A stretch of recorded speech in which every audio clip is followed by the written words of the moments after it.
El desarrollo de las habilidades anteriores avanza en paralelo con el aprendizaje de procedimientos para obtener la medida de un objeto. Estos procedimientos no son fáciles de adquirir ni se desarrollan de forma espontánea, sino que requieren un importante desarrollo lógico. Los primeros contactos del escolar con los procedimientos para obtener la medida se asocian a la comparación de cantidades, utilizando un término medio. Alrededor de los 6 o 7 años, el escolar es capaz de reiterar la palma de su mano sobre el largo de 2 mesas y de comprender que, si hacen falta más palmos para cubrir la primera que para cubrir la segunda, entonces la primera es la más grande. En este estadio, el escolar aún no es capaz de coordinar medidas en todas las direcciones, ni ha desarrollado la idea de medición por recubrimiento.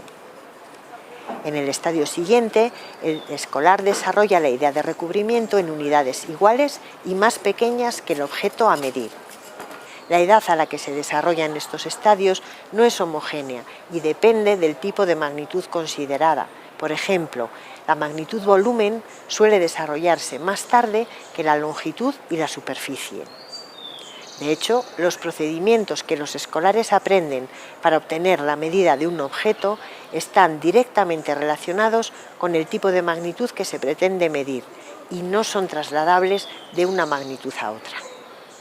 Por ejemplo, un procedimiento de cálculo del volumen de un objeto mediante la inmersión de dicho objeto en un líquido no tiene equivalente en otras magnitudes diferentes del volumen. Sin embargo, como regla general, podemos decir que, tras aprender procedimientos de medición directa basados en el recubrimiento, el escolar ha de aprender a medir utilizando instrumentos de medida y, seguidamente, ha de aprender procedimientos de cálculo indirecto eficientes, por ejemplo, mediante fórmulas. Profundizaremos en estas ideas en las lecciones siguientes, para el caso de la longitud, la superficie y el volumen.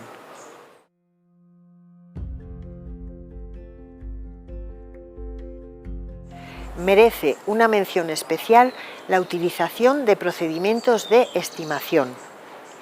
Este tipo de procedimientos se considera un valioso indicador de un nivel de desempeño alto, pues los escolares con mayores capacidades estimativas no tienen dificultades conceptuales asociadas a la magnitud y a su medida, y muestran un desarrollo avanzado sobre la noción de unidad de medida.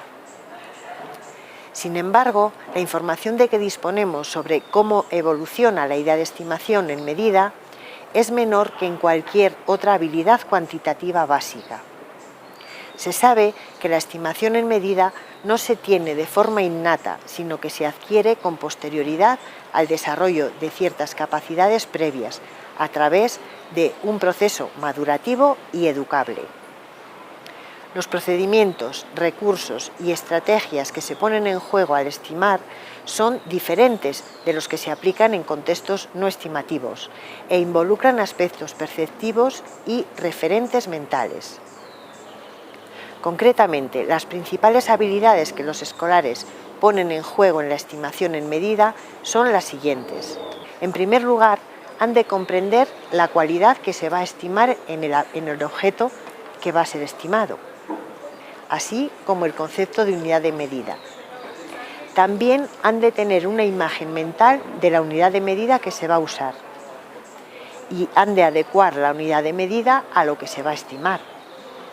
También han de seleccionar y usar estrategias combinadas para realizar estimaciones, entre las que cabe mencionar la iteración del referente, la acotación de la medida en un intervalo, la comparación de la cantidad con otro objeto del que se posee información, la descomposición y recomposición mental del objeto, la consideración de la cantidad complementaria, el empleo de fórmulas y el reajuste. Por último, se ha de verificar la validez de la estimación.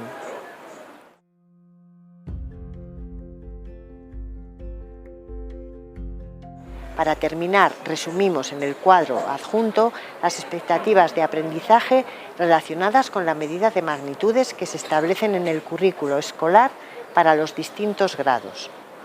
Observamos en el cuadro que estas expectativas plasman la evolución de las características del aprendizaje de la medida que hemos presentado, comenzando por el reconocimiento de las magnitudes, siguiendo por la comparación y ordenación de objetos según la magnitud, la consideración de patrones o unidades de medida, la utilización de procedimientos de medida con una mención especial a la estimación y, como una constante en todo el proceso, la resolución de problemas de medida en contexto.